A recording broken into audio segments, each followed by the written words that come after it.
ಸಹಾಯ ಮಾಡಿಸಿದ ಹರೈ ಪರಮಾತ್ಮನೇ ಅಂತಕ್ಲೇಶನಾಶಾಯ ಗೋವಿಂದಾಯ ನಮೋ ನಮಃ.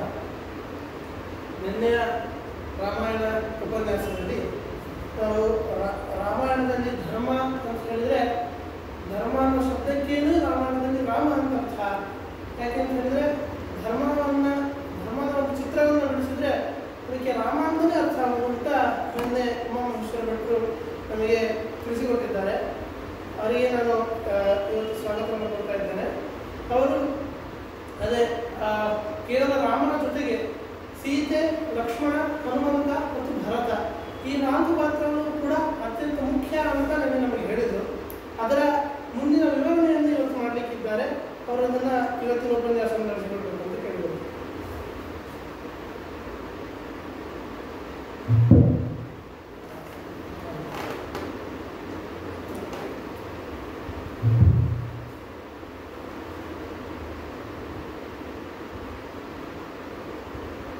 ಶ್ರೀ ಗುರುಭ್ಯೋ ನಮಃ. ವಂದೇ ವಾಣಿ ವಿನಾಯಕೌ.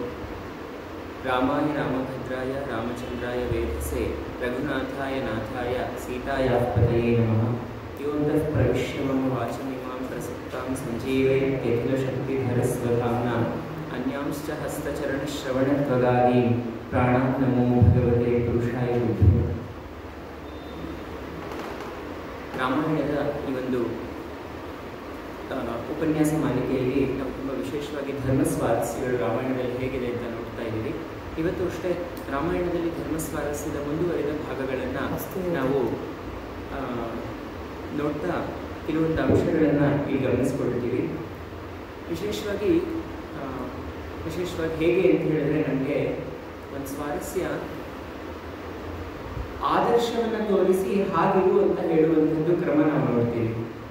ಹಾಗಿರು ಅಂತ ಹೇಳಿ ಹಾಗೆ ಒಂದು ವಿಶೇಷವಾಗಿ ನಾವಿಲ್ಲಿ ಗಮನಿಸ್ತಾ ಬಂದಾಗ ರಾಮ ಕಾಡಿಗೆ ಹೊರಟಿರ್ತಾನೆ. ರಾಮ ಕಾಡಿಗೆ ಹೊರಟಾಗ ಲಕ್ಷ್ಮಣನು ಕಾಡಿಗೆ ಸೀತೆ ಹೊರಡ್ತಾಳೆ ಕಾಡಿಗೆ, ಪಾತಿವ್ರತ್ಯ ಧರ್ಮ ಅಂತ ಹೇಳಿ. ಹಾಗೆಯೇ ಲಕ್ಷ್ಮಣ ನಾನು ಅಣ್ಣನ ಜೊತೆ ಕಾಡಿಗೆ ಹೋಗ್ತೀನಿ ಅಂತ ಹೇಳಿ ಹೊರಟು ನಿಂತಾಗ ಸುಮಿತ್ರೆಯ ಮನಸ್ಥಿತಿ ಹೇಗಿರುತ್ತೆ ಅನ್ನೋದು. ಯಾಕೆಂದ್ರೆ ಶತ್ರುಘ್ನ ಅಲ್ಲಿಲ್ಲ, ಕೈಕೇಯಿಯ ಮಗ ಭರತ ಅವನ ಜೊತೆಯಲ್ಲಿ ಶತ್ರುಘ್ನ ಹೋಗಿದ್ದಾನೆ. ಇವಾಗ ರಾಮ ಹೋಗ್ಬೇಕು ಅನ್ನುವಂಥದ್ದು ವಿಧಾನ, ಲಕ್ಷ್ಮಣ ಹೋಗ್ಬೇಕು ಅನ್ನುವಂಥದ್ದು ವಿಧಾನ ಅಲ್ಲ, ಅವನ ಇಚ್ಛೆ, ಅವನೇ ಹೊರಟು ನಿಂತಿದ್ದಾನೆ. ಈಗ ಸುಮಿತ್ರೆಯ ಮಗನೂ ಇಲ್ಲ, ಕೈಕೇಯಿಯ ಮಗನೂ ಇಲ್ಲ, ರಾಮನ ಮಗನಾದಂತಹ ಕೌಸಲ್ಯ ಮಗನಾದಂತಹ ರಾಮನ ಇವತ್ತು ಹೊರಟಿದ್ದಾನೆ. ಈ ಸಂದರ್ಭದಲ್ಲಿ ಸುಮಿತ್ರೆಯ ಮನಸ್ಥಿತಿ ಹೇಗಿರುತ್ತೆ ಅಂದರೆ ಅದ್ಭುತವಾದಂತಹ ಒಂದು ಸ್ವಭಾವ ಸುಮಿತ್ರೆದು. ಖಂಡಿತ ಶಿವಾಜಿಯ ತಾಯಿ ಅಥವಾ ಮಹಾರಾಜರ ವೀರಪುರುಷರ ತಾಯಿ ಅಂತ ನೆನಪಾಗುವಂಥದ್ದು ಸುಮಿತ್ರೆಯ ವ್ಯಕ್ತಿತ್ವದ ಜೊತೆ ನೆನಪಾಗ್ತಾರೆ. ಖಂಡಿತ ಸುಮಿತ್ರೆ ಮಾತೇನು ಹೇಳ್ತಾಳೆ ಅನ್ನುವಂತಹ ಸ್ವಾರಸ್ಯನೆಲ್ಲ ನಾವು ನೋಡ್ತಾ ಹೋಗೋಣ. ಅಲ್ಲೇನು ಅಂತ ಹೇಳಿದ್ರೆ ಮೊದಲಿಗೆ ದಶರಥನ ಮುಖ್ಯ ಉದ್ದೇಶ ಏನಿರುತ್ತೆ ಅಂದರೆ ರಾಮನನ್ನ ಪಟ್ಟಾಭಿಷೇಕ್ತನನ್ನಾಗಿ ಮಾಡಬೇಕು. ರಾಮ ತುಂಬ ವಿಶೇಷವಾದಂತಹ ಶ್ರೇಷ್ಠವಾದಂತಹ ವ್ಯಕ್ತಿತ್ವ ಉಳ್ಳವನು. ರಾಮನಲ್ಲದೆ ಮತ್ತಾರು ಆ ಒಂದು ಇಕ್ಷ್ವಾಕು ಪೀಠಕ್ಕೆ ರಾಜನಾಗಿ ಇರಲಿಕ್ಕೆ ಸಾಧ್ಯ ಇಲ್ಲ. ರಾಮ ಆಗಬೇಕು ಅಂತ ಅವನು ಕೊಡೋ ಉಪಪತ್ತಿಗಳೇನು?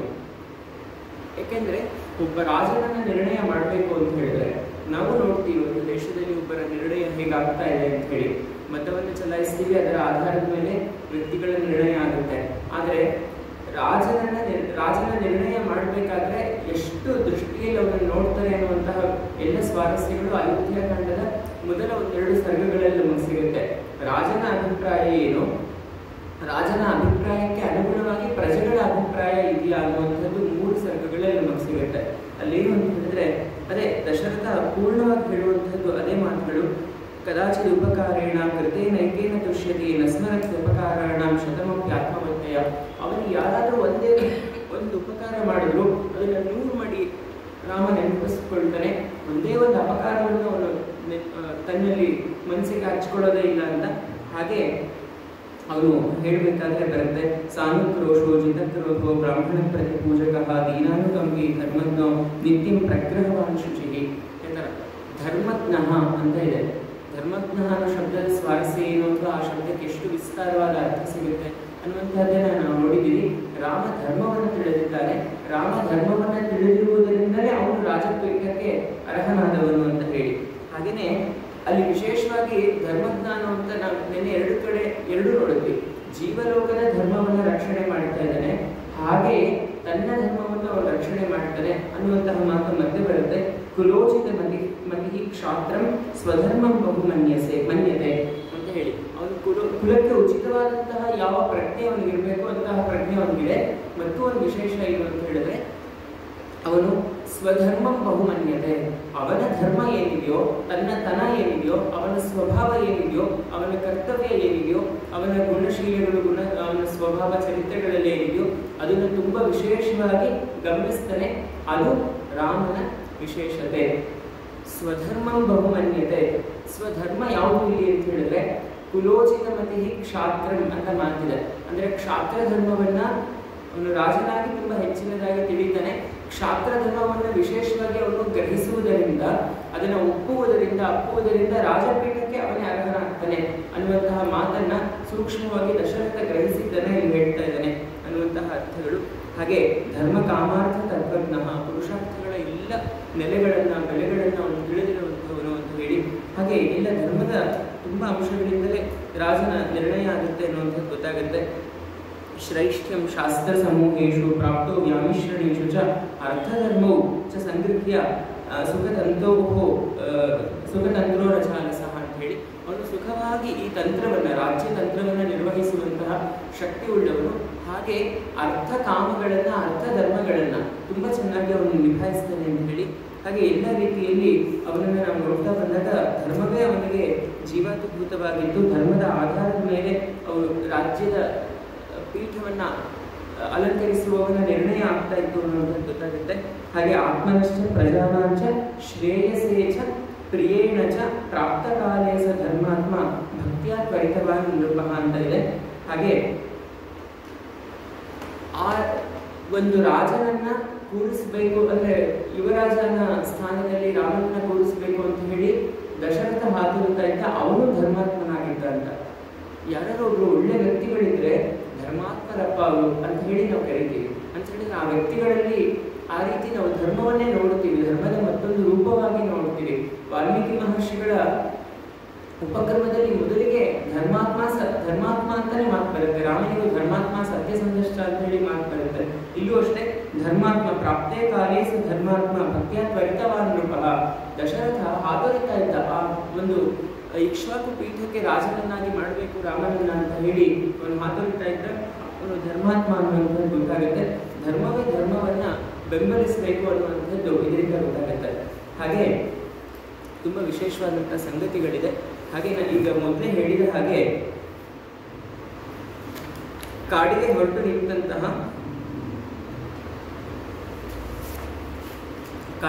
ನಿಂತಹ ಲಕ್ಷ್ಮಣನಿಗೆ ಸುಮಿತ್ರೆ ಮಾಡುವಂತಹ ಬೋಧನೆಗಳು ತುಂಬ ವಿಶೇಷವಾಗಿ ಕಾಣುವಂಥದ್ದು.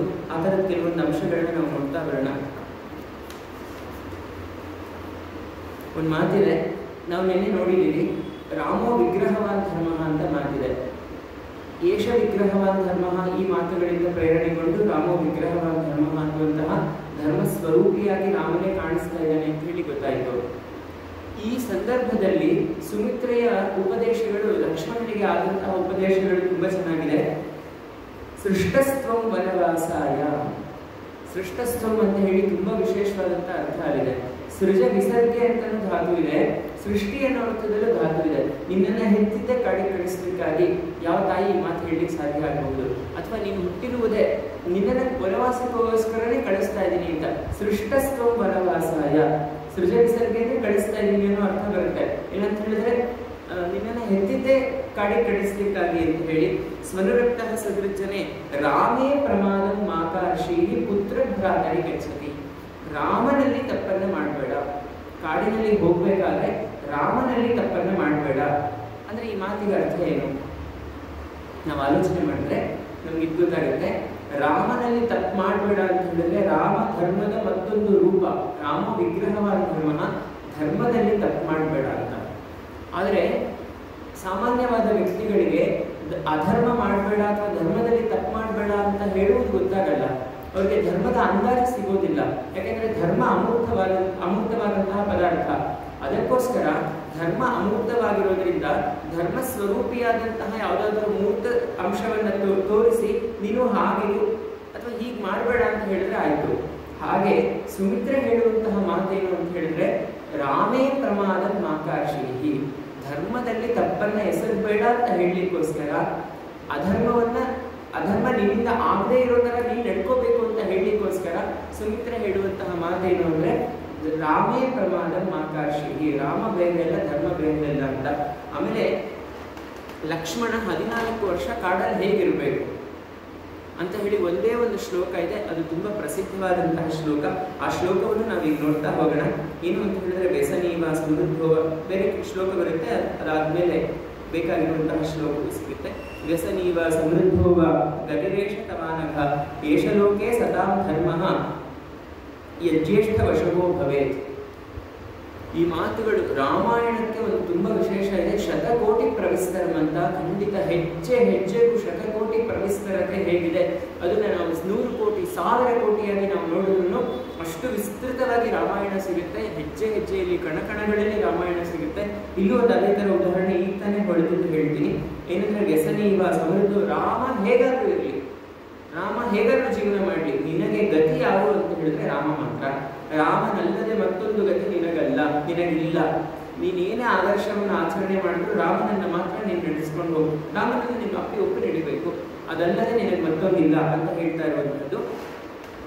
ಏಷ ಲೋಕೆ ಸತಾಂ ಧರ್ಮ, ಸಜ್ಜನರಿಗೆ ಧರ್ಮಿಷ್ಠರಿಗೆ ಧರ್ಮ ಯಾರು ಅಂತ ಹೇಳಿದ್ರೆ ಏಷ ಲೋಕೆ ಸತಾಂ ಧರ್ಮ.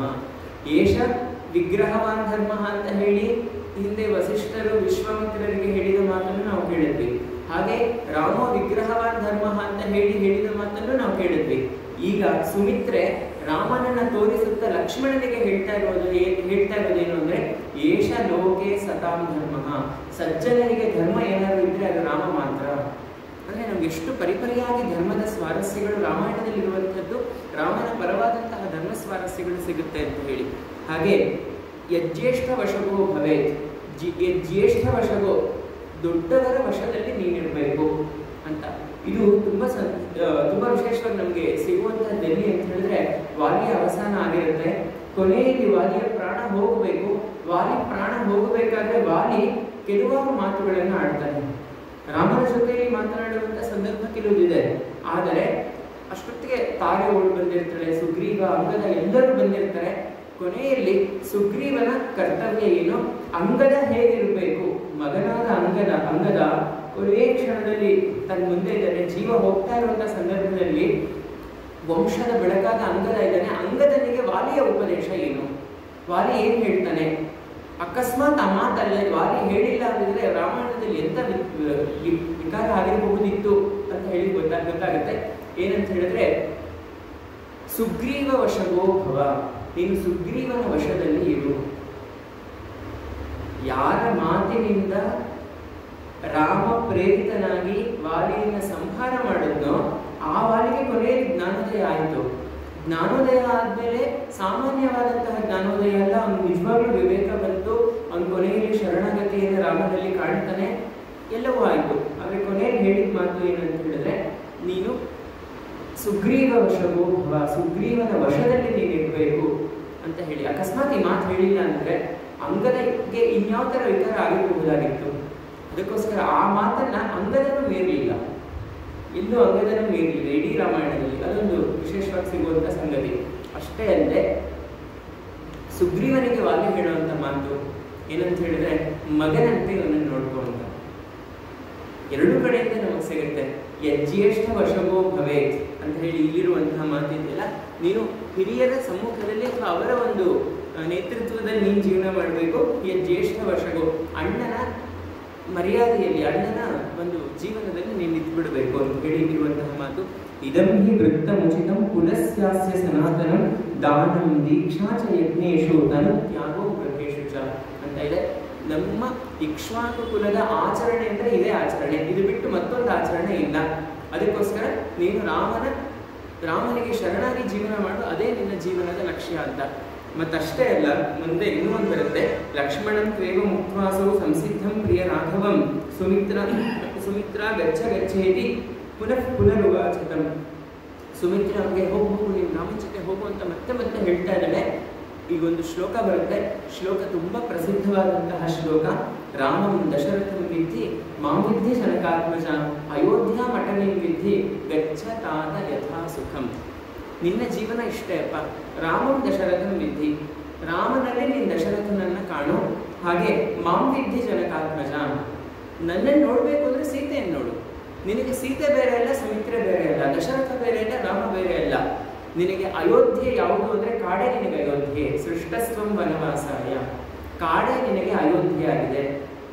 ಅಯೋಧ್ಯ ಮಠನೇ ವಿಧಿ. ಈ ಥರ ಇರು, ಈ ಥರ ಇದ್ಮೇಲೆ ನಿನ್ನ ಸಾಕಷ್ಟೇ, ಅದೇ ನಿನ್ನ ಜೀವನ. ಗಚ್ಚ ತಾತ ಯಥಾ ಸುಖಂ, ಈ ರೀತಿ ಇರು, ಅಷ್ಟೇ ನಿನ್ನ ಜೀವನದ ಸಾರ್ಥಕ್ಕೆ. ಗಚ್ಚ ತಾತ ಯಥಾ ಸುಖಂ. ತಾತ ಅಂತ ಶಬ್ದ ಮಗನಿಗೆ ತಾಯಿ ಬಳಸಿದಂತಹ ಶಬ್ದ. ತಾತ ಅನ್ನೋ ಶಬ್ದ, ವತ್ಸ ಅನ್ನೋ ಶಬ್ದ ತುಂಬ ಪ್ರೀತಿಯಿಂದ ಬಳಸುವಂತಹ ಶಬ್ದ. ಹಿರಿಯರು ಚಿಕ್ಕವರು ಬಳಸಿದ್ರೆ ವತ್ಸ ಅಂತ ಬಳಸ್ತಾರೆ ಅಥವಾ ವತ್ಸೆ ಅಂತ ಬಳಸ್ತಾರೆ. ತಾತ ಅನ್ನೋ ಶಬ್ದವನ್ನು ಅಲ್ಲೂ ಹಿರಿಯರು ಬಳಸಿರುವಂಥದ್ದು ಅಥವಾ ಹಿರಿಯರಿಗೂ ಚಿಕ್ಕವರು ಬಳಸ್ತಾರೆ ತಾತ ಅಂತ ಹೇಳಿ, ಆ ರೀತಿಯ ಶಬ್ದ. ಹಾಗೆ ತತಸ್ಸುಮಂತ ಕಾಕುತ್ಸ್ಥಂ ಪ್ರಾಂಜಲಿರ್ ವಾಕ್ಯಮಬ್ರವೀತ್ ವಿನೀತೋ ವಿನಯಜ್ಞಶ್ಚ ಮಾತಲ್ಲಿ ವಾಸ್ತವಂ ಯಥಾರ್ಥದ ಕಥೆ ಮುಂದೆ ಹೋಗ್ತಾ ಬರುತ್ತೆ. ಆಗ ನಮಗೆ ಗೊತ್ತಾಗುವಂಥದ್ದು ಏನು ಅಂತ ಹೇಳಿದ್ರೆ, ಸುಮಿತ್ರೆಯ ವ್ಯಕ್ತಿತ್ವ ಯಾವ ಥರ ಇತ್ತು ಅಂತ ಹೇಳಿ ಅದು ನಮಗೆ ಗೊತ್ತಾಗ್ತಾ ಬರುತ್ತೆ. ಅದು ಇಲ್ಲಿನ ಸ್ವಾರಸ್ಯ ಇದೆ. ಹಾಗೆ ತುಂಬ ರೀತಿಯ ಸ್ವಾರಸ್ಯಗಳನ್ನ ನಾವು ಅಯೋಧ್ಯ ಕಾಂಡದಲ್ಲೆಲ್ಲ ನೋಡ್ತಾ ಬರಬಹುದು. ಒಂದು ಅಂಶ ನಾವು ಗಮನಿಸಿದ್ರೆ ಏನು ಗಮನಿಸ್ತಾ ಬಂದಾಗ, ಇಡೀ ರಾಮಾಯಣದ ಹೃದಯ ಯಾವುದು? ರಾಮಾಯಣದ ಹೃದಯ ಯಾವುದು ಅಂತ ಹೇಳಿದ್ರೆ ಅಯೋಧ್ಯಕಾಂಡ. ಅಯೋಧ್ಯಕಾಂಡದಲ್ಲಿ ಬರುವಂತಹ ಕಥೆಯ ಸ್ವಾರಸ್ಯಗಳು, ಅಲ್ಲಿನ ಪರಿತಾಪಗಳು, ವೇದನೆಗಳು, ಅಲ್ಲಿನ ಸಂಕಟಗಳು, ಒಂದು ಕುಟುಂಬ ಸನ್ನಿವೇಶದಲ್ಲಿ ಬರಬಹುದಾದಂಥ ಅತ್ಯಂತ ಅತಿರೇಕಗಳು ಅಥವಾ ಅತ್ಯಂತ ದಯನೀಯ ಸ್ಥಿತಿಗಳೆಲ್ಲವೂ ಬರುವಂಥದ್ದು ಅಯೋಧ್ಯಕಾಂಡದಲ್ಲಿ. ಅಯೋಧ್ಯಕಾಂಡದ ಅಂತರಂಗ ಏನು ಅಂದರೆ ಮತ್ತೆ ಧರ್ಮ. ಪಿತೃವಾಕ್ಯ ಪರಿಪಾಲನೆಯನ್ನು ಮಾಡ್ತೀನಿ ಅಂತ ಹೇಳಿ ರಾಮ ಹೊರಟ.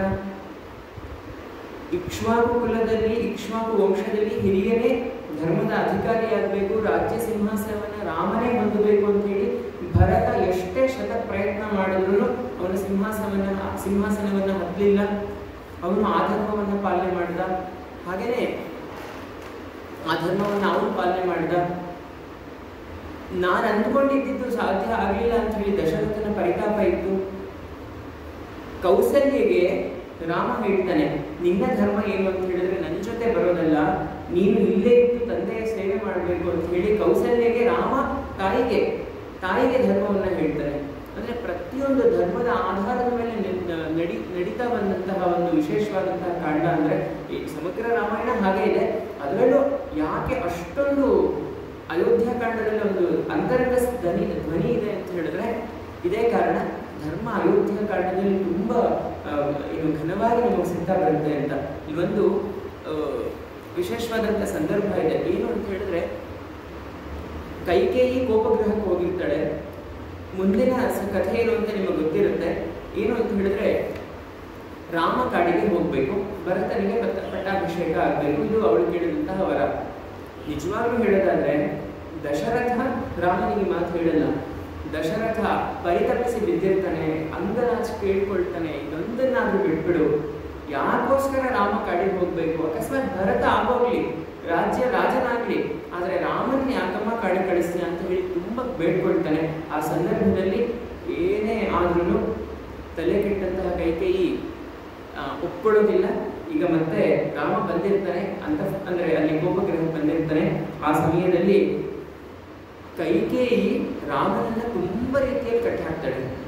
ನೀನು ಮಾಡ್ತೀಯ ಅಲ್ವಾ, ಹೇಳಿದ್ದನ್ನ ಮತ್ತೆ ಆಮೇಲೆ ಇಲ್ಲ ಅಂತ ಹೇಳಲ್ಲ ಅಲ್ವಾ, ಈ ರೀತಿ ತುಂಬ ಪ್ರಶ್ನೆ ಕೇಳ್ತಾಳೆ.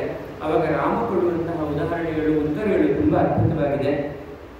ಏತತ್ತು ವಚನಂ ಯದಿ ತದಕ್ಷ್ಯಸೆ ರಾಜ ಶುಭಂ ವಾ ಯದಿ ವಾ ಶುಭಂ ಕರಿಷ್ಯಸಿ ತತಃ ಸರ್ವಂ ಆಖ್ಯಾಸ್ಯಾಮಿ ಪುನಸ್ತ್ವಹಂ. ರಾಜ ಆಮೇಲೆ ಏನೇ ಹೇಳ್ಬಹುದು ಅದನ್ನು ನೀನು ಮಾಡ್ತೀಯ ಅಲ್ವಾ, ಯಾವುದನ್ನು ಇಲ್ಲ ಅಂತ ಹೇಳಲ್ಲ ಅಲ್ವಾ, ಆ ರೀತಿ ಮಾತುಗಳೆಲ್ಲ ಇದೆ. ಯದಿ ತ್ವಭಿಹಿತಂ ರಾಜ್ಞಾ ತ್ವಯಿ ತನ್ನ ವಿಪತ್ಸತೆ ತದೋಹಂ ಅಭಿಲಾಸ್ಯಾಮಿ ನಹ್ಯೇಷ ತ್ವಯಿ ವಕ್ಷ್ಯತಿ. ರಾಜ ಹೇಳಿದ ಮೇಲೆ ಇಲ್ಲ ಅಂತ ನೀನು ಅನ್ನೋದಾದ್ರೆ ನಾನು ಇವತ್ತೇ ಹೇಳಲ್ಲ, ಈಗಲೇ ಹೇಳೋದಿಲ್ಲ. ನೀನು ಮಾಡ್ತೀನಿ ಅನ್ನೋದಾದ್ರೆ ಮಾತ್ರ, ಏನು ಅಂತಾನೆ ಗೊತ್ತಿಲ್ಲದೆ ಒಪ್ಕೊಳ್ಬೇಕಾದಂಥ ಸಂದರ್ಭ. ಅವಾಗ ಕೈಕೇಯಿಗೆ ರಾಮ ಹೇಳುವಂಥ 3-4 ಶ್ಲೋಕಗಳಿದೆ. ಅದು ರಾಮನ ವ್ಯಕ್ತಿತ್ವವನ್ನು, ರಾಮನ ಸ್ವಧರ್ಮ ಬಹುಮನ್ಯತೆ ಅನ್ನುವಂತಹ ಮಾತಿಗೆ ಪುಷ್ಟಿ ಕೊಡುವಂತಹ ಶ್ಲೋಕಗಳು. ಅಹೋಧಿಕ್ ಅಹೋಧಿಕ್ ಅಂತ ಹೇಳಿ ನಾರಹಸೇ ದೇವಿ ವಕ್ತು ಮಾಮೀದೃಶಂ ವಚಃ ಅಹಂ ಹಿ ವಚನಾದ್ರಾಜ್ಞಃ ಪತೇಯಮಪಿ ಪಾವಕೆ ಭಕ್ಷಯೇಯಂ ವಿಷಂ ತೀಕ್ಷ್ಣಂ ಪತೇಯಮಪಿ ಚಾರಣವೇ ನಿಯುಕ್ತೋ ಗುರುಣ ಪಿತ್ರ ನೃಪೇಣ ಚ ಹಿತೇನ ಚ ತದ್ಬ್ರೂಹಿ ವಚನಂ ದೇವಿ ರಾಜ್ಞೋ ಯದಭಿಕಾಂಕ್ಷಿತಂ ಕರಿಷ್ಯೆ ಪ್ರತಿಜಾನೇ ಚ ರಾಮೋದ್ವಿರ್ನಾಭಿಭಾಷತೆ. ರಾಮ ಎರಡಾಡುವುದಿಲ್ಲ, ರಾಮನಿಗೆ ಎರಡು ನಾಲಿಗೆ ಇಲ್ಲ, ರಾಮ ಆಡಿದ್ದನ್ನು ನಡೆದೇ ನಡೀತಾನೆ ಅಂತ ಹೇಳಲ್ಲದೆ ಅಹೋದಿಕ್ ನಾರಹಸೇ ದೇವಿ ಅಂತ ಹೇಳಿದ್ರೆ ಕೈಕೇಯಿ ಈ ರೀತಿ ಮಾತನ್ನ ನೀನು ನನಗೆ ಹೇಳೋದು ಸಲ್ಲದು. ಅಹಂ ಹಿ ವಚನಾದ್ರಾಜ್ಞಃ ಪತೇಯಮಪಿ, ರಾಜ ಹೇಳದ ಅಂದ್ರೆ ನಾನು ಬೆಂಕಿಗೂ ಬೀಳಕ್ಕೆ ಸಿದ್ಧ ಇದ್ದೀನಿ, ಆಕಾಶದಿಂದ ಅಗ್ನಿಗೂ ಬೀಳ್ಬೇಕಂದ್ರೆ ನಾನು ಸಿದ್ಧ ಇದ್ದೀನಿ, ಪರ್ವತಕ್ಕೆ ಪಾತಾಳಕ್ಕೆ ಬೀಳ್ಬೇಕಾ ಇಲ್ಲಾಂದ್ರೆ ಸಮುದ್ರಕ್ಕೆ ಬೀಳ್ಬೇಕಾ ನಾನು ಸಿದ್ಧ ಇದ್ದೀನಿ, ವಿಷ ಕುಡಿಬೇಕಂದ್ರೂ ನಾನು ಕುಡಿತೇನೆ. ರಾಜ ಏನ್ ಹೇಳ್ತಾನೆ, ತಂದೆ ಏನ್ ಹೇಳ್ತಾನೆ ಅದನ್ನು ನಾನು ಮಾಡೇ ಮಾಡ್ತೀನಿ. ನಿಯುಕ್ತೋ ಗುರುಣ ಪಿತ್ರ ನೃಪೇಣ ಚ ಹಿತೇನ ಚ ತದ್ಬ್ರೂಹಿ ವಚನಂ ದೇವಿ, ರಾಜ ಏನ್ ಹೇಳಿದಾನೆ ಅದನ್ನು ಹೇಳು ನಾನು ಮಾಡ್ತೀನಿ ಅಂತ. ಅದೇ ಅದೇನಂದ್ರೆ ಕರಿಷ್ಯೆ ಪ್ರತಿಜಾನೇ ಚ, ಕರಿಷ್ಯೆ ಅಂದ್ರೆ ಒಂದೇ ಮಾತು ಸಾಕಾಗಿತ್ತು, ನಾನು ಪ್ರಾಮಿಸ್ ಮಾಡ್ತೀನಿ, ಮಾಡೇ ಮಾಡ್ತೀನಿ, ಪ್ರತಿಜ್ಞೆ ಮಾಡ್ತಾ ಇದ್ದೀನಿ. ರಾಮೋದ್ವಿರ್ನಾಭಿಭಾಷತೆ, ರಾಮ ಎರಡಾಡುವುದಿಲ್ಲ. ಯಾಕೆ ಇವತ್ತು ಪ್ರತಿಯೊಂದು ಮನೆಗಳಲ್ಲಿ ರಾಮನಿಗೆ ಪೂಜೆ ಆಗುತ್ತೆ ಅಂದ್ರೆ ಆ ರೀತಿ ಅವನು ನಡ್ಕೊಂಡಿದ್ದ, ಅದಕ್ಕೋಸ್ಕರ ಆಗುತ್ತೆ ಅಂತ. ಇಡೀ ದೇಶದಲ್ಲಿ ಎಲ್ಲೇ ಹೋಗಿ ಯಾವುದೇ ಹಳ್ಳಿಯಲ್ಲಿ ಸಾಮಾನ್ಯ ರಾಮ ಮಂದಿರ ಇಲ್ಲದ ಹಳ್ಳಿ ಅಥವಾ ಹನುಮನ ಮಂದಿರ ಇಲ್ಲದ ಹಳ್ಳಿ ಇರಲ್ಲ. ಯಾಕೆ ಅಂತ ಹೇಳಿದ್ರೆ ಅವನು ಆ ರೀತಿ ನಡ್ಕೊಂಡಿದ್ದಕ್ಕಾಗಿ ಅವನನ್ನ ಎಲ್ಲರೂ ಇವತ್ತು ಪೂಜೆ ಮಾಡ್ತಾರೆ ಅಂತ ಹೇಳಿ ಹೀಗೆ ತುಂಬಾ ಅಂಶಗಳೆಲ್ಲ ಗೊತ್ತಾಗ್ತಾ ಬರುತ್ತೆ. ಹಾಗೆಯೇ ಧರ್ಮವನ್ನು ಪಾಲನೆ ಮಾಡಬೇಕಾದ್ರೆ ತುಂಬಾ ಒಂದು ಧೃತಿ ಬೇಕಾಗುತ್ತೆ, ಮನಸ್ಸಿನಲ್ಲಿ ಆ ಒಂದು ವಿಶೇಷ ಸಂಸ್ಕಾರ ಬೇಕಾಗುತ್ತೆ. ತಂದೆಗೆ ಅತ್ಯಂತ ದುಃಖದ ಸನ್ನಿವೇಶ, ಭರತ ಇಲ್ಲ, ರಾಮನ ಪಟ್ಟಾಭಿಷೇಕಕ್ಕೆ ಅರ್ಹನಾದ ಸಕಲ ಲಕ್ಷಣಗಳಿಂದ ಕೂಡಿರುವಂತಹ ರಾಮನಿಗೆ ಪಟ್ಟಾಭಿಷೇಕವನ್ನು ಬಿಡಿಸಿ ಕಾಡಿಗೆ ಕಳಿಸುವಂತಹ ಸಂದರ್ಭದಲ್ಲಿ ಯಾವ ತಾಯಿ ತಾನೇ ಸಹಿಸ್ಲಿಕ್ಕೆ ಸಾಧ್ಯ ಆಗುತ್ತೆ? ಯಾರಿಗೇನು ಸಹಿಸ್ಲಿಕ್ಕಾಗಲ್ಲ. ಅಂತಹ ಸಂದರ್ಭದಲ್ಲಿ ಕೌಸಲ್ಯ ಅತ್ಯಂತ ದುಃಖದಿಂದ ಕೂಡಿರ್ತಾಳೆ. ದುಃಖದಿಂದ ಕೂಡಿರುವಂತಹ ಕೌಸಲ್ಯಗೆ ಸಮಾಧಾನ ಮಾಡಬೇಕಾದ್ರೆ ರಾಮ ತುಂಬಾ ಚೆನ್ನಾಗಿ ಧರ್ಮವನ್ನು ಪರಿಪಾಲನೆ ಮಾಡು ಅಂತ ಹೇಳಬೇಕಾದ್ರೆ ತುಂಬಾ ಸಹಜವಾಗಿ ಲೋಕ ಭಾಷೆಯಲ್ಲಿ ಹೇಳ್ತಾನೆ, ಸುಪ್ತಾಯಾಸ್ತೆ ಗಮಿಷ್ಯಂತಿ ನವವರ್ಷಾಣಿ ಪಂಚಜ ಅಂತ ಹೇಳಿ. ನೀನು ಮನೆಗೆ ಎದ್ದೋಳಷ್ಟೊಳಗಡೆ 14 ವರ್ಷ ಕಳೆದೋಗುತ್ತೆ ಅಂತ ಲೋಕದಲ್ಲಿ ಆಡುವಂತಹ ಮಾತಿನ ಶೈಲಿ ಇದು. ಸುಪ್ತಾಯಾಸ್ತೆ ಗಮಿಷ್ಯಂತಿ ಅಂತ ಹೇಳಿ ಆ ರೀತಿ ಸಿಗುತ್ತೆ. ಇನ್ನೊಂದು ವಿಶೇಷ ಏನು ಅಂದ್ರೆ ಅಯೋಧ್ಯೆ ಕಾಂಡದ 25ನೇ ಸರ್ಗ. ಆ ಸರ್ಗ ಏನು ಅಂತ ಹೇಳಿದ್ರೆ ಕಾಡಿಗೆ ರಾಮ ಹೊರಟು ನಿಂತಿರ್ತಾನೆ, ಸಂಪೂರ್ಣವಾಗಿ ಸಕಲಾತ್ಮವಾಗಿ ಕೌಸಲ್ಯ ರಾಮನಿಗೆ ಅನುಗ್ರಹ ಮಾಡುವ, ಆಶೀರ್ವಾದ ಮಾಡಿ ಕಳಿಸುವಂತಹ ಸರ್ಗ. ಆದರೆ ಅಲ್ಲಿ ಆಶೀರ್ವಾದ ಮಾಡ್ತಾಳೆ. ಆ ಹಿಂದೆ 2-3 ಸರ್ಗಗಳಲ್ಲಿ ಕೌಸಲ್ಯ ದುಃಖ ಇರುತ್ತಲ್ಲ, ಅದು ಹೇಳತೀರದಂತಹ ದುಃಖ. ಆದರೆ 25ನೇ ಸರ್ಗದ ಒಳಗಡೆ ಅವಳು ಒಂದು ವಿವೇಕ ಅಥವಾ ಏನೂ ಮಾಡ್ಲಿಕ್ಕೆ ಸಾಧ್ಯ ಇಲ್ಲ, ರಾಮ ಹೊರಟು ನಿಂತಾಗಿದೆ ಅಂತೆಲ್ಲ ಗೊತ್ತಾಗುತ್ತೆ. ಅಲ್ಲಿ 25ನೇ ಸರ್ಗದಲ್ಲಿ ಎಲ್ಲ ರೀತಿಯಲ್ಲಿ ರಾಮನಿಗೆ ಆಶೀರ್ವಾದ, ಎಲ್ಲ ಗ್ರಹಗಳು, ದೇವತೆಗಳು, ನಕ್ಷತ್ರಗಳು, ಹಾಗೆ ಎಲ್ಲ ರೀತಿಯ ಪಂಚಭೂತಗಳಾಗಬಹುದು, ಎಲ್ಲ ದೇವಾನುದೇವತೆಗಳು ಎಲ್ಲವೂ ನಿನಗೆ ಆಶೀರ್ವಾದ ಮಾಡಲಿ ಅಂತ ಹೇಳ್ತಾನೆ. ಕೈಕೇಯಿ ಹೇಳುವಂತಹ ಮಾತು ಅಲ್ಲಿ ಒಂದು ಮಾತಿದೆ. ಆ ಮಾತು ತುಂಬಾ ವಿಶೇಷವಾದಂತಹದ್ದು. ಮತ್ತೆ ಧರ್ಮದ ವಿಧಿಯನ್ನ ಹೇಳುವಂತಹ ಮಾತು, ನಶಕ್ಯಸೆ ವಾರಯಿತು ಗಚ್ಚೇದಾನಿ ಪ್ರಭುತ್ತಮ, ನಿನ್ನ ತಡೆಯಲಿಕ್ಕಾಗಲ್ಲಪ್ಪ, ನೀನು ಹೋಗ್ತಾ ಇದೆಯಾ ಹೋಗು. ಶೀಘ್ರಂಚ ವಿನಿವರ್ತಸ್ವ ವರ್ತಸ್ವ ಚ ಸತಾಂ ಕ್ರಮೆ, ಸಜ್ಜನರು ಹೇಗೆ ನಡೆದಿದ್ರು ಆ ರೀತಿ ನೀನು ನಡಿ. ಅಂದರೆ ಧರ್ಮದಲ್ಲಿ ಇರುವಂಥದಕ್ಕೆ ಇನ್ನೊಂದು ಅರ್ಥ. ಆಮೇಲೆ ಯಂ ಪಾಲಯಸಿ ಧರ್ಮಂ ತ್ವಂ ಪ್ರೀತ್ಯಾ ಚ ನಿಯಮೇನ ಚ ಸವೀರಾಘವ ಶಾರ್ದೂಲ ಧರ್ಮಸ್ತ್ವಾಂ ಅಭಿರಕ್ಷತು. ಯಾವ ಧರ್ಮವನ್ನು ನೀನು ಕಾಪಾಡ್ತೀಯೋ ಆ ಧರ್ಮ ನಿನ್ನನ್ನು ಕಾಪಾಡುತ್ತೆ. ರಾಜ್ಞಿ ಧರ್ಮಿಣಿ ಧರ್ಮಿಷ್ಠಾಃ ಪಾಪೇ ಪಾಪ ಸಮೇ ಸಮಾಹ ರಾಜಾನಂ ಅನುವರ್ತಂತೆ ಯಥಾ ರಾಜ ತಥಾ ಪ್ರಜಾ ಅಂತ ಹೇಳಿ ನಾವು ನೋಡಿದ್ವಿ. ಹಾಗೆಯೇ ಧರ್ಮೋ ರಕ್ಷತಿ ರಕ್ಷಿತಃ ಅನ್ನುವಂತಹ ಮಾತು ನಮಗೆ ಗೊತ್ತು. ಅದೇ ಮಾತು ಕೌಸಲ್ಯ ರಾಮನಿಗೆ ಹೇಳ್ತಾ ಇರುವಂತಹ ಆಶೀರ್ವಾದದಲ್ಲಿ ಮೊದಲು ಬರುವಂತಹ ಮಾತು, ಯಂ ಪಾಲಯಿಸಿ ಧರ್ಮಂ ತ್ವಂ, ಯಾವ ಧರ್ಮವನ್ನು ನೀನು ಪಾಲನೆ ಮಾಡ್ತೀಯೋ ಪ್ರೀತಿಯಿಂದ ಮತ್ತು ಅತ್ಯಂತ ನಿಯಮದಿಂದ ಆ ಧರ್ಮ ನಿನ್ನನ್ನು ಕಾಪಾಡಲಿ. ಸವೈ ರಾಘವ ಶಾರ್ದೂಲ ಧರ್ಮಸ್ವಾಂ ಅಭಿರಕ್ಷತು ಅಂತ. ಈ ಪದ್ಯ ತುಂಬ ವಿಶೇಷವಾಗಿ ಆಕರ್ಷಣೆ ಬಂದಿದ್ದು. ಇಡೀ ಭಾರತದಲ್ಲಿ ಪದ್ಯ ಒಂದು ಹೆಚ್ಚು ಗಮನಕ್ಕೆ ಬಂದಿದ್ದು ಯಾವಾಗ ಅಂತ ಹೇಳಿದ್ರೆ, ಸಾಮಾನ್ಯವಾಗಿ ಆಸ್ತಿಕರಿಗೆ ರಾಮಾಯಣ ಗೊತ್ತಿರುವಂಥವ್ರಿಗೆ ಗೊತ್ತಿರುತ್ತೆ. ಶ್ರೀರಂಗಮಲ್ಲಿ ಮೋದಿಯವರದ್ದು ರೋಡ್ ಶೋ ಆಗ್ತಾ ಇತ್ತು ತಮಿಳುನಾಡಲ್ಲಿ. ಒಬ್ಬರು ಮಹನೀಯರು, ಯಾರೋ ವೈದಿಕರು, ತುಂಬ ಉಚ್ಚ ಕಂಠದಿಂದ ಇದೇ ಶ್ಲೋಕವನ್ನ ಮೋದಿ ಹೋಗ್ಬೇಕಾದ್ರೆ, ಮೋದಿ ಮುಂದೆ ಬಂದಾಗ ಜೋರಾಗಿ ಹಾಡಿದ್ರು. ಅದೇನೋ ಒಂದು ವೈಬ್ರೇಷನ್ನೇ ಬಂದಂಗಾಯ್ತು. ಅದು ತುಂಬ ಕಡೆ ಆ ಶ್ಲೋಕ ಆ ಒಂದು ಸಂದರ್ಭ ಬರ್ತಾ ಇರುತ್ತೆ. ಎಂಪಾಲಯಿಸಿ ಧರ್ಮತ್ವಂ ಪ್ರೀತ್ಯಾಚ ನಿಯಮೇನ ಚ ಸವೈ ರಾಘವ ಶಾರ್ದೂಲ ಧರ್ಮಸ್ವಾಂ ಅಭಿರಕ್ಷತು ಅನ್ನುವಂತಹ ಶ್ಲೋಕ ಅದ್ಭುತವಾದಂಥದ್ದು. ಅಂತ ಹೇಳಿದ್ರೆ ತಾಯಿ ಕಳಿಸ್ಕೊಡ್ಬೇಕಾದ್ರೂ ಅಷ್ಟೇ ಧರ್ಮವನ್ನೇ ನೀವು ನೋಡ್ಕೊಳ್ಬೇಕು ಅಂತ ಹೇಳಿ ಧರ್ಮದ ಅಷ್ಟು ನೆಲೆಗಟ್ಟನ್ನು ಮಕ್ಕಳಿಗೆ ಕೊಡ್ತಾ ಇದ್ರು. ಅವತ್ತಿನ ಮಾತೆ ಇರುವಂಥದ್ದು ಗೊತ್ತಾಗುತ್ತೆ. ಆಗಮಾಸ್ತೆ ಶಿವಾಸಂತು ಸಿದ್ಧಂತು ಚ ಪರಾಕ್ರಮಃ ಸರ್ವ ಸಂಪತ್ತಯೋ ರಾಮ ಸ್ವಸ್ತಿಮಾನ್ ಗಚ್ಚ ಪುತ್ರಕ. ಎಲ್ಲವೂ ನಿಮ್ಗೆ ಒಳ್ಳೆಯದಾಗಿ. ಅದು 25 ಶ್ಲೋಕಗಳು ಅಷ್ಟು ಆಶೀರ್ವಾದ. ಎಷ್ಟು ಲೋಕಪಾಲಾಶ್ಚತೆ ಸರ್ವೇ ವಾಸವ ಪ್ರಮುಖಸ್ತತ ಋತವಶ್ಚತೆ ಸರ್ವೇ ಮಾಸ ಸಂವತ್ಸರಾಃ ಕ್ಷಪಾಃ. ಎಲ್ಲವೂ ನಿನಗೆ ಒಳ್ಳೇದು ಮಾಡಲಿ. ಹಗಲು ರಾತ್ರಿ ನಕ್ಷತ್ರ ಲೋಕ ಚಂದ್ರ ಎಲ್ಲವೂ ನಿನಗೆ ಒಳ್ಳೇದು ಮಾಡಲಿ ಅಂತ ಹೇಳಿ ಪೂರ್ಣವಾಗಿ ಆಶೀರ್ವಾದ ಮಾಡುವಂಥದ್ದು. ಮಕ್ಕಳಿಗೆ ಆಶೀರ್ವಾದ ಮಾಡಬೇಕಾದ್ರೆ ಆ ಸರ್ಗವನ್ನು ಹೇಳಬಹುದು ಅಂತ ನಾನು ಅಂದ್ಕೊಳ್ತೀನಿ. ಆ ರೀತಿ ತುಂಬ ವಿಶೇಷವಾದಂಥದ್ದು. ಹಾಗೆಯೇ ನಾವು ರಾಮಾಯಣದ ಮಂಗಳವನ್ನು ಹೇಳ್ತೀವಿ. ಯನ್ಮಂಗಲಂ ಸಹಸ್ರಾಕ್ಷ ಸಹಸ್ರಾಕ್ಷೇ ಸರ್ವದೇವ ನಮಸ್ಕೃತೆ ರುದ್ರನಾಶೇ ಸಮಭವತ್ ತತ್ತೇ ಭವತು ಮಂಗಲಂ. ಆ ಎಲ್ಲ ಶ್ಲೋಕಗಳು ಇಲ್ಲೇ ಬರುತ್ತೆ. ಕೌಸಲ್ಯೆ ರಾಮನಿಗೆ ಆಶೀರ್ವಾದ ಮಾಡಬೇಕಾದ್ರೆ ಬರುವಂಥದ್ದು. ರಾಮಾಯಣದ ಅಂತಿಮಂಗಳದಲ್ಲಿ ಆ ಶ್ಲೋಕವನ್ನು ನಾವು ಹಾಡ್ತೀವಿ. ಆ ಶ್ಲೋಕಗಳೆಲ್ಲ ಇಲ್ಲೇ ಬರ್ತಾ ಹೋಗುತ್ತೆ. ಹಾಗೆಯೇ ರಾಮಾಯಣವನ್ನು ನಾವು ನೋಡ್ತಾ ಬಂದಾಗ ರಾಮನ ಅವತಾರದಲ್ಲಿ ಧರ್ಮ ಪಾಲನೆಯ ವಿಶೇಷಗಳನ್ನು ನಾವು ನೋಡ್ತೀವಿ. ಕೃಷ್ಣನ ಅವತಾರದಲ್ಲಿ ಧರ್ಮದ ಬಗ್ಗೆ ಬಂದಂತಹ ಕೆಲವೊಂದು ಸಂಗತಿಗಳನ್ನು ನಾವು ನೋಡಬಹುದು. ವಿಶೇಷವಾಗಿ ಭಗವದ್ಗೀತೆಯಲ್ಲಿ 2 ಶ್ಲೋಕ ತುಂಬ ಪ್ರಸಿದ್ಧವಾದದ್ದು. ಯದಾ ಯದಾ ಹಿ ಧರ್ಮಸ್ಯ ಗ್ಲಾನಿರ್ಭವತಿ ಭಾರತ ಅಭ್ಯುತ್ಥಾನಮ ಧರ್ಮಸ್ಯ ತದಾತ್ಮಾನಂ ಸೃಜಾಮ್ಯಹಂ ಅಂತ ಒಂದು ಪದ್ಯ. ಅಂದರೆ ಪರಿತ್ರಾಣಾಯ ಸಾಧೂನಾಂ ವಿನಾಶಾಯ ಚ ದುಷ್ಕೃತಾಂ ಧರ್ಮ ಸಂಸ್ಥಾಪನಾರ್ಥಾಯ ಸಂಭವಾಮಿ ಯುಗೆ ಯುಗೆ ಅಂತ ಹೇಳಿ ಅಯೋಧ್ಯಕಾಂಡ ಆದಮೇಲೆ ವಿಶೇಷವಾಗಿ ಅರಣ್ಯಕಾಂಡದಲ್ಲಿ 10 ವರ್ಷಗಳ ಕಾಲ ರಾಮ ಅಲ್ಲೇ ಇರ್ತಾನೆ. ಅಲ್ಲಿ ಎಲ್ಲ ಮಹರ್ಷಿಗಳ ರಕ್ಷಣೆಗಾಗಿ ಅವನು ಪಣ ತೊಟ್ಟು ಇರ್ತಾನೆ. ಅಂತ ಹೇಳಿದ್ರೆ ಪ್ರತಿಯೊಬ್ಬರ ರಕ್ಷಣೆ, ಸಾಧು ಸಜ್ಜನರ ರಕ್ಷಣೆ ಆಗಬೇಕು ಅಂತ. ಪರಿತ್ರಾಣಾಯ ಸಾಧೂನ ಅಂದರೆ ಅಲ್ಲಿ ಕೃಷ್ಣ ಹೇಳಿರಬಹುದು, ಆದರೆ ಅದು ಹಿಂದಿನ ಜನ್ಮದಲ್ಲಿ ರಾಮನಾಗಿ ಅವನು ನಡ್ಕೊಂಡಿದ್ದಾನೆ ಅಂತ ಹೇಳ್ತಿರೋದು. ಪರಿತ್ರಾಣಾಯ ಸಾಧೂನ ವಿನಾಶಾಯ ಚ ದುಷ್ಕೃತ.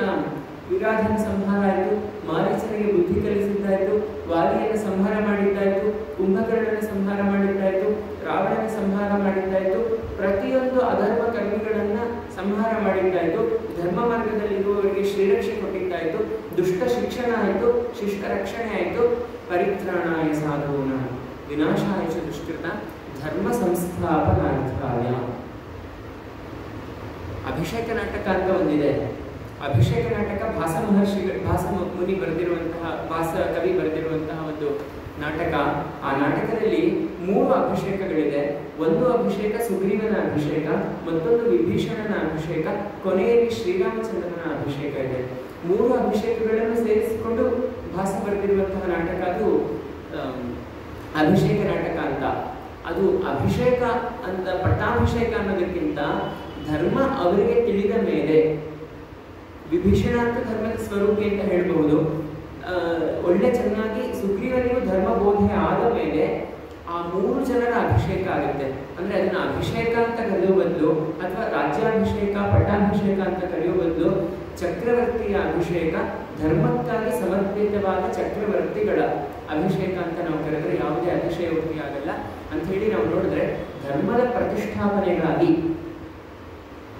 ನಾವು ನೋಡಿದ್ವಿ ಆ ಶ್ಲೋಕವನ್ನು. ಪರಿತ್ರಾಣಾಯ ಸಾಧೂನ ವಿನಾಶಾಯ ಚ ದುಷ್ಕೃತ ಧರ್ಮ ಸಂಸ್ಥಾಪನಾರ್ಥಾಯ. ರಾಮ ಬಂದ ಧರ್ಮವನ್ನು ಸಂಸ್ಥಾಪನೆ ಮಾಡ್ದ. ಸುಗ್ರೀವನ ಪಟ್ಟಾಭಿಷೇಕ ಆಗಲಿ ಅಥವಾ ಲಂಕೆಯಲ್ಲಿ ರಾವಣನ ಸಂಹಾರ ಮಾಡಿ ವಿಭೀಷಣನ ಪಟ್ಟಾಭಿಷೇಕ ಮಾಡಿದ್ದಾಗಲಿ ಇದೆಲ್ಲವೂ ನಮಗೆ ಸಿಗ್ತಾ ಬರುತ್ತೆ. ಪರಿತ್ರಾಣಾಯ ಸಾಧೂನ ವಿನಾಶಾಯ ಚ, ಅದೇ ಧರ್ಮ ಸಂಸ್ಥಾಪನಾರ್ಥಾಯ ಸಂಭವಾಮಿ ಯುಗೆ ಯುಗೆ. ಸಂಭವಾಮಿ ಯುಗೆ ಯುಗೆ ಅದರ ಹಿಂದಿನ ಶ್ಲೋಕವೂ ನಮಗೆ ಗೊತ್ತಿದೆ.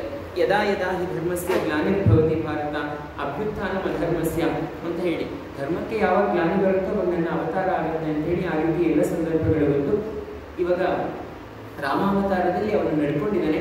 ಒಂದ್ಸರಿ ಇದರ ಬಗ್ಗೆನೂ ಆಲೋಚನೆ ವಿಶೇಷವಾಗಿ ಮಾಡಿದ್ದಾಗಿತ್ತು. ಕೃಷ್ಣನ ಬೋಧನೆ ರಾಮನ ಜೀವನ ಅಂತ ಹೇಳಿ. ಕೃಷ್ಣ ಆ ಅವತಾರದಲ್ಲಿ, ಕೃಷ್ಣ ಅವತಾರ ತುಂಬ ಪರಿಪೂರ್ಣವಾದ, ತುಂಬ ವಿಶೇಷವಾದಂತಹ ಅವತಾರ. ಅಲ್ಲಿ ಎಲ್ಲ ರೀತಿಯ ಬೋಧನೆಗಳು, ವಿಶೇಷವಾದ ತಂತ್ರಗಳು, ಉಪದೇಶಗಳೆಲ್ಲ ಸಿಗ್ತಾ ಬರುತ್ತೆ. ರಾಮನ ಜೀವನದಲ್ಲಿ, ರಾಮಾಯಣದಲ್ಲಿ ಉಪದೇಶ ವಾಚ್ಯವಾಗಿ ಸಿಗಲ್ಲ. ರಾಮ ನಡೆದಂತೆ ನಡಿಬೇಕು, ಹೀಗಿರಿ ಅಂತ ರಾಮ ಎಲ್ಲೂ ಹೇಳಿಲ್ಲ. ರಾಮನ ಜೀವನದಲ್ಲಿ ಅಂದರೆ ಅವನು ತುಂಬ ಪೂರ್ಣವಾದ ಒಂದು ಮಾನುಷ ಅವತಾರ ರಾಮಾವತಾರ. ಅಲ್ಲಿ ಅವನು ಕಷ್ಟಪಡ್ತಾನೆ, ಅಳುತ್ತಾನೆ, ದುಃಖ ಪಡ್ತಾನೆ. ರಾಮನಿಗೆ ಅಲ್ಲಿ ಸಂವೇದನೆಗಳಿರುತ್ತೆ, ಭಾವನೆಗಳಿರುತ್ತೆ. ಅವನೆಲ್ಲ ರೀತಿಯಲ್ಲಿ ಪರಿತಾಪ ಪಡ್ತಾನೆ, ಅವನು ಕಷ್ಟ ಎಲ್ಲವೂ ಇರುತ್ತೆ. ಆ ರೀತಿಯ ಒಂದು ಆದರ್ಶ ಇದ್ದಿದ್ದರಿಂದ ನಾವಿವತ್ತು ಎಷ್ಟೋ ಕಷ್ಟಗಳಲ್ಲಿ, ರಾಮನಿಗೆ ಕಷ್ಟ ಆಯ್ತಪ್ಪ, ಸೀತೆನೇ ದುಃಖ ಪಟ್ಟಿದ್ದಾಳೆ, ನಮ್ದು ಯಾವ ಲೆಕ್ಕ ಅಂತ ಹೇಳಿ ನಾವು ನಮ್ಮನ್ನು ಸಮಾಧಾನ ಮಾಡ್ಕೊಳ್ತೀವಿ. ಯಾಕೆಂದರೆ ಅವರು ಅವತ್ತು ಅಲ್ಲಿ ನಡ್ಕೊಂಡ್ರು ಅಂತ ಹೇಳಿ. ಆ ರೀತಿ ತುಂಬ ಅಂಶಗಳನ್ನ ನಾವು ನೋಡ್ತಾ ಬರಬಹುದು. ಹಾಗೆಯೇ ವಿಶೇಷವಾಗಿ ಅರಣ್ಯಕಾಂಡದಲ್ಲಿ ಒಂದು ಸಂದರ್ಭ ಬರುತ್ತೆ. ಆ ಸಂದರ್ಭ ಏನು ಅಂತ ಹೇಳಿದ್ರೆ, ಸೀತೆ ರಾಮನಿಗೆ ಹೇಳುವಂತಹ ಸಂದರ್ಭ. ಆಗ್ತಾನೆ 9ನೇ ಸರ್ಗ ಅರಣ್ಯಕಾಂಡದಲ್ಲಿ ಆಗತಾನೆ ಕಾಡಿಗೆ ಅವರೆಲ್ಲರ ಪ್ರವೇಶ ಆಗಿರುತ್ತೆ. ಭರತನ ಪ್ರಸಂಗ ಮುಗಿದಿದೆ, ಪಾದುಕೆಗಳನ್ನು ಕೊಟ್ಟಾಗಿದೆ, ಮಂತ್ರಿಗಳ ಸಂದರ್ಶನ ಆಗಿದೆ, ಅನುಸೂಯ ದೇವಿ ಒಡವೆಗಳನ್ನೆಲ್ಲ ಕೊಟ್ಟಾಗಿದೆ. ಇದೆಲ್ಲ ಮುಗಿದಾಗಿದೆ. ಇನ್ನೇನು ಅಲ್ಲಿ ಬಂದಿದ್ದಾರೆ, ವಿರಾಧನ ಸಂಹಾರ ಆಗಿದೆ, ಇನ್ನು ಕಾಡಿನ ಜೀವನ ಆರಂಭ ಆಗ್ತಾ ಇದೆ. ಆ ಸಮಯದಲ್ಲಿ 10 ವರ್ಷಗಳ ಕಾಲ, 10 ವರ್ಷ ಅಂತ ಹೇಳಿ ಗೊತ್ತಿರಲ್ಲ, 14 ವರ್ಷ ಅಂತಾನೆ ಅಲ್ಲಿ, ಆದರೆ 10 ವರ್ಷ ಇರಬೇಕಾಗುತ್ತೆ. ಆ ಸಂದರ್ಭದಲ್ಲಿ ಆರಂಭದಲ್ಲಿ ಸೀತೆ ರಾಮನಿಗೆ ಹೇಳುವಂತಹ ಧರ್ಮದ ಸೂಕ್ಷ್ಮಗಳು, ಧರ್ಮದ ಸನ್ನಿವೇಶಗಳು 9ನೇ ಸರ್ಗದಲ್ಲಿ ಅರಣ್ಯಕಾಂಡದಲ್ಲಿ ಸಿಗುತ್ತೆ. ನಾವು ಅದನ್ನೊಂದೆರಡು ನೋಡ್ತಾ ಹೋಗೋದಾದ್ರೆ, ಕ್ಷತ್ರಿಯರು 3 ರೀತಿಯ ತಪ್ಪನ್ನ ಮಾಡಬಹುದು ಅಂತ ಸೀತೆ ಎಚ್ಚರಿಸ್ತಾಳೆ. ಒಂದೇನು ಅಂತ ಹೇಳಿದ್ರೆ, ತ್ರೀಣ್ಯೇವ ವ್ಯಸನಾನ್ಯತ್ರ ಕಾಮಜಾನಿ ಭವಂತ್ಯುತ ಮಿಥ್ಯಾವಾಕ್ಯಂತು ಪ್ರಥಮಂ ತಸ್ಮಾತ್ ಗುರುತರಾಮಭೌ ಪರದಾನಾಭಿಗಮನಂ ವಿನಾ ವೈರಂಚ ರೌದ್ರತ. 3 ತಪ್ಪುಗಳು ಕ್ಷತ್ರಿಯರು ಮಾಡಬಹುದು. ಒಂದೇನೆಂದ್ರೆ ಮಿಥ್ಯಾವಾಕ್ಯ, ಸುಳ್ಳು ಹೇಳುವಂಥದ್ದು. ಎರಡನೇದು ಪರದಾರಾಭಿಗಮನ. ಮತ್ತೆ ಮೂರನೇದು ಏನು ಅಂತ ಹೇಳಿದ್ರೆ, ಯಾವುದೇ ಕಾರಣವಿಲ್ಲದೆ ಸುಮ್ಮನೆ ರೌದ್ರತೆಗೆ ತಿರುಗುವಂಥದ್ದು. ಅಂದರೆ ಒಂದು ಆಯುಧ ಇತ್ತು ಅಂತ ಹೇಳಿದ್ರೆ ಎಲ್ಲರನ್ನೂ ಕತ್ತರಿಸುವಂಥದ್ದು, ಅಥವಾ ತುಂಬ ಉದ್ವರ್ತನೆಗಳನ್ನು ಮಾಡುವಂತಹದ್ದು ತುಂಬ ಸಹಜವಾಗಿ ಬರುತ್ತೆ. ಕೈಯಲ್ಲಿ ಆಯುಧ ಇತ್ತು ಅಂತ ಹೇಳಿದ್ರೆ ಯಾರಾದರೂ ಪರಾಕ್ರಮ ತೋರಿಸಲ್ವಾ, ಅಥವಾ ಯಾರು ಅದರಲ್ಲಿ ಪ್ರವೃತ್ತಿ ಮಾಡಲ್ವಾ, ಮಾಡೇ ಮಾಡ್ತಾರೆ. ಆ ರೀತಿಯಂಥದ್ದು ಅದನ್ನು ಹೇಳಿ ಸೀತೆ ಹೇಳುವಂತಹದ್ದು ಏನು ಅಂದರೆ, ಮಿಥ್ಯಾವಾಕ್ಯಂ ನತೇ ರಾಮ ನಭೂತೋ ನ ಭವಿಷ್ಯತಿ. ಮಿಥ್ಯಾವಾಕ್ಯಂ ನಭೂತಂ ನ ಭವಿಷ್ಯತಿ. ನಿನ್ನಲ್ಲಿ ಇರಲಿಲ್ಲ ಮತ್ತೆ ಇರುವುದಿಲ್ಲ. ಮಿಥ್ಯಾವಾಕ್ಯಕ್ಕೆ ನಿಮ್ಗೆ ಸಂಬಂಧ ಇಲ್ಲ. ಹಾಗೇನೆ ಏಕಪತ್ನಿ ವ್ರತಸ್ಥನಾಗಿ ನೀನಿದೆಯಾ, ನಿಮ್ಗೆ ಹಾಗೇನೆ ಕುತೋಭಿಲಕ್ಷಣಂ ಸ್ತ್ರೀಣಾಂ ಪರೇಶಾಂ ಧರ್ಮನಾಶನಂ ತವನಾಸ್ತಿ ಮನುಷ್ಯೇಂದ್ರ ನಚಾಭೂತೆ ಕದಾಚನ. ಪರದಾರಾಭಿಗಮನಕ್ಕೂ ನಿಮಗೂ ಸಂಬಂಧನೇ ಇಲ್ಲ. ಆದರೆ ವಿನಾವೈರಂಚ ರೌದ್ರತ ಏನಿದೆಯೋ 3ನೇ ತಪ್ಪು, ಆ ತಪ್ಪು ಆಗಬಹುದು, ಅದನ್ನು ಮಾಡಬೇಡ ಅಂತ ಸೀತೆ ಕೇಳ್ಕೊಳ್ತಾಳೆ. ತೃತೀಯಂ ಯದಿದಂ ರೌದ್ರಂ ಪರ ಪ್ರಾಣಾಭಿಹಿಂಸನಂ ನಿರ್ವೈರಂ ಕ್ರಿಯತೆ ಮೋಹಾನ್ ತಚ್ಚತೆ ಸಮುಪಸ್ಥಿತಂ ಅಂತ ಇದೆ. ನಿರ್ವೈರಂ, ಕೈಯಲ್ಲಿ ಒಂದು ಆಯುಧ ಇತ್ತು ಅಂತ ಹೇಳಿದ್ರೆ ಯಾರನ್ನ ಸಹಜವಾಗಿ ಕತ್ತರಿಸಬೇಕು ಅಂತಾನೆ ಭಾವನೆ ಬರುತ್ತೆ. ಯಾಕಂದ್ರೆ ಆಯುಧ ಇರೋದ್ರಿಂದ ಆ ಆಯುಧದಿಂದ ಗುಣ ಸಂಸರ್ಗ ಆಗಿರುತ್ತೆ.